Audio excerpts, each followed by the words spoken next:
Okay, so now that we have defined angular momentum for a particle, and we know that this is equal to simply, r p times sine of theta, or we also know that this is equal to r perpendicular times p.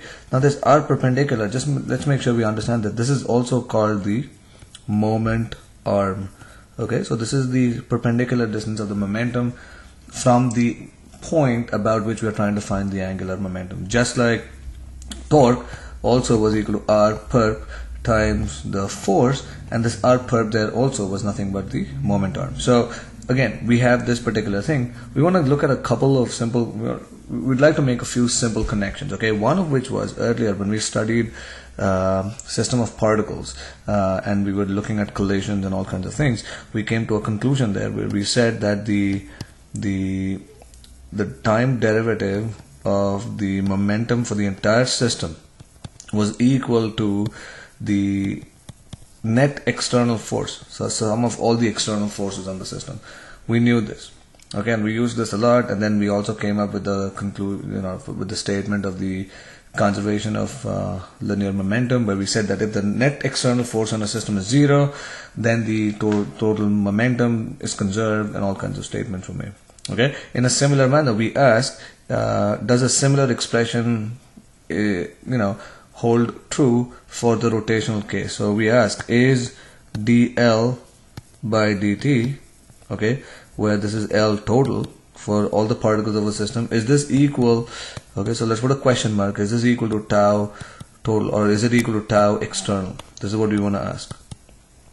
Okay, so is this equal to tau external? So let's start with the statement where we say that, okay, we know that angular momentum is a vector quantity, so we know that the total angular momentum is going to be equal to the sum of the angular momentum for each of the particles of the system, L1 plus L2 plus Ln, and we can write this in a simpler form as I equals 1 through n Li.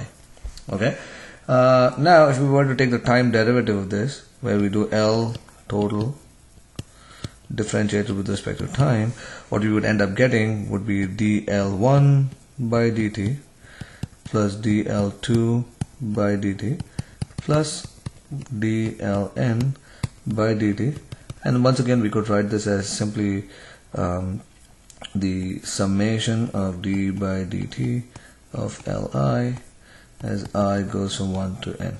Now that we have this, what we realize is that dl1 by dt is the torque, okay, on particle 1. So this is equal to tau 1, okay, plus tau 2 plus so on and so forth, and this is tau n. It's the sum of all the torques that are acting on the system, so we can write this as simply summation of t tau I, and this is simply tau total.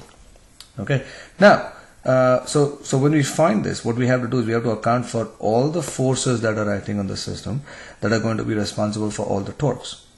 Now what we know here is that these forces, they comprise of internal forces as well. So when we write tau total here, okay, we have to account for the torques due to internal forces as well. However, what we know from Newton's third law is that these internal forces are equal and opposite.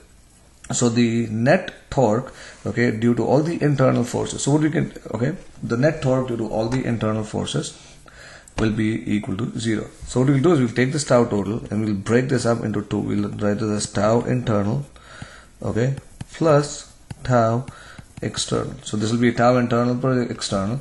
Now what we are saying is that the net torque due to all the internal forces will be equal to 0, because for all the pairs of forces that we have which are internal to the system, okay, those pairs will create torques in opposite directions. They'll be equal in magnitude in opposite direction, and they'll end up basically cancelling everything out. So what we have here is a very important statement which says that the dl total by dt, okay, is equal to tau external. So what it says is that the net angular momentum will change if there is an external torque on the system. Okay, we can, so it doesn't matter about what axis we do this, and a lot of times you can also find the torque about the center of mass of the system, and we can also make the statement there that the net torque about the center of mass is equal to the rate of change of the angular momentum about the center of mass.